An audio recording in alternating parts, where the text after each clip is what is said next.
Hey there, a lot of people have been struggling with just everything that's going on in the world right now and just all the social isolation and sort of restrictions that people are facing.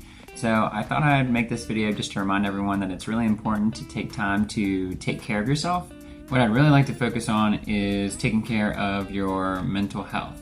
By mental health, I mean your thoughts, your feelings, your worries, your general level of happiness. Just kind of what's going on in your head and how you're feeling as you go throughout your day and throughout your life.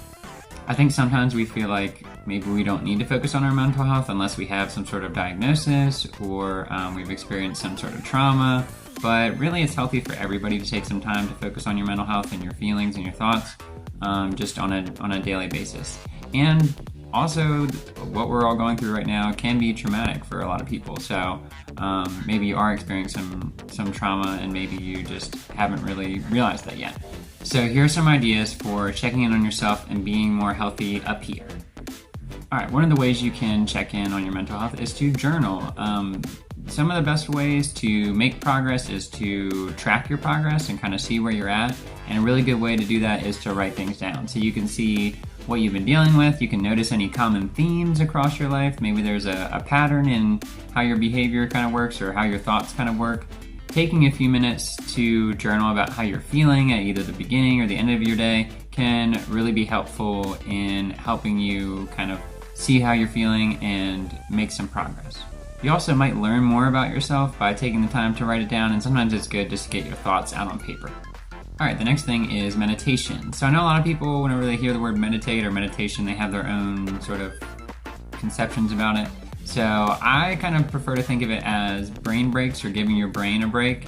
Just take 5 to 10 minutes a day to just step away from distractions and just breathe. And make it your own thing, whether it's maybe you need to listen to music to help you relax, maybe it's better for you to just be in complete silence, maybe you need to move around a little bit, maybe you need to go for a walk while you take this time to kind of focus on yourself. But whatever you need to do to be comfortable and just try to focus on yourself in that moment and sort of let your worries fade just for a little bit. Just take that time just to check in with yourself. Just try to focus on your breathing and that's it. Just be still.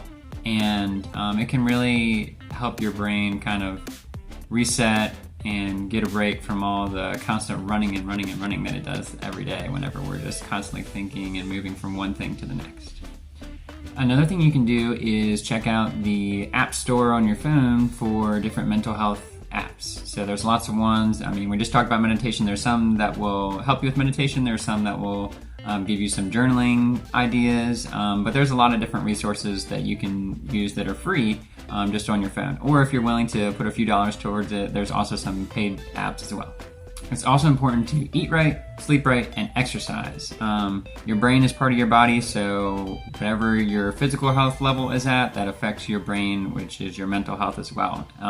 The healthier you are, the easier you're gonna find it to improve your mood and also to kind of deal with things. Think of it as you're filling your body up with good things and you're trying to equip yourself to handle all the challenges that are going on inside your head. So the more sleep you get, the healthier you eat, and the more you exercise, the more it will help your body be prepared and strong to not only deal with physical things, but also your thoughts and feelings. You can talk to a family member or a friend. So just connecting socially somehow with somebody, whether that be a friend, classmate, anybody, that can make you feel good and help improve your mood because we need social connection as human beings. So if you're not able to get together in person, which a lot of people aren't right now, then you could do a phone call or maybe even a video chat. And something that I've been using recently is this app called House Party, which is pretty cool because it's a video chatting app, but it has some games on it that you can also play. So it gives you some things if you're not really sure what you're going to talk about with somebody, you can just sit there and play games on it. It has Heads Up and Pictionary. It has a few other games that are just pretty fun. Trivia. Just some things to help you pass the time and just kind of maybe break the ice with some friends. All right, lastly, you can ask for help. So if you're really having a hard time and you're not being able to sort it out yourself, then it's really important that you take the time to ask for help, or at least tell somebody that you're going through a hard time and kind of get that ball rolling for yourself to get help and get back on the right path. So I think a lot of the thoughts that we have that are really destructive whenever we kind of get in that space are, I don't want to bother anyone, and I can do this myself. I don't need anybody else to help me. Well, those are really destructive because sometimes you do need help, and sometimes you do need help from outside sources. If people care about you, you're not going to bother them. And then secondly, that really shouldn't be your priority anyways. If you need help, then it's okay to bother somebody. First of all, I don't think you're going to bother them. I mean, I'm a school counselor and I have students tell me all the time, I didn't want to bother you, and they never would have bothered me. That's just a feeling in their head that they think they're going to bother me, but they really wouldn't. So first of all, you're probably not going to bother anyone anyways, but second of all, don't worry about that. If you need help, then you should be able to get it and not worry about bothering anybody. Because your mental health is the most important thing in that moment. I do think it's important to be as self-sufficient as possible, but we really all do need help sometimes.